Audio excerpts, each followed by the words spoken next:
మంత్రి Savitha medical college ని పూర్తి చేయలేకపోయారని, పెనుగొండ ప్రజలకు సవిత అన్యాయం చేస్తున్నారని ఆరోపించారు మాజీ మంత్రి రోజా. మాజీ మంత్రి రోజా కామెంట్స్ కి కౌంటర్ ఇచ్చారు మంత్రి సవిత. సవిత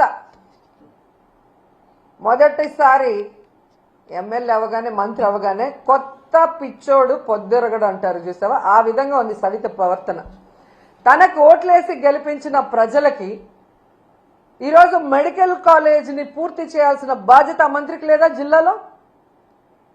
ఈరోజు చంద్రబాబు నాయుడు మీద ఒత్తిడి తీసుకొచ్చి ఆ కాలేజీని పూర్తి చేయడం ఆమెకి చేత కాదు.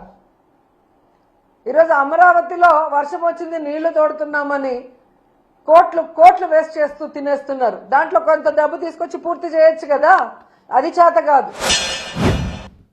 మరి మీరేమన్నా పుట్టకతో రాజకీయ కుటుంబం నుంచి వచ్చారేమో నాకు తెలియదు, కానీ నా ఫస్ట్ టైం ఎమ్మెల్యేనే, ఫస్ట్ టైం మంత్రే. మా చంద్రబాబు నాయుడు గారు మాకు నేర్పింది సభ్యత, సంస్కారం, అభివృద్ధి మీద మమ్మల్ని రెచ్చిపోమన్నారే తప్ప మాటల్లోనూ అసభ్యకరంగా మాట్లాడడంలోనూ మాకు నేర్పలేదు రోజా గారు. మరి నేను మెడికల్ కాలేజీల గురించి అబద్ధాలే మాట్లాడింటే మీకు ఎందుకంత భయం?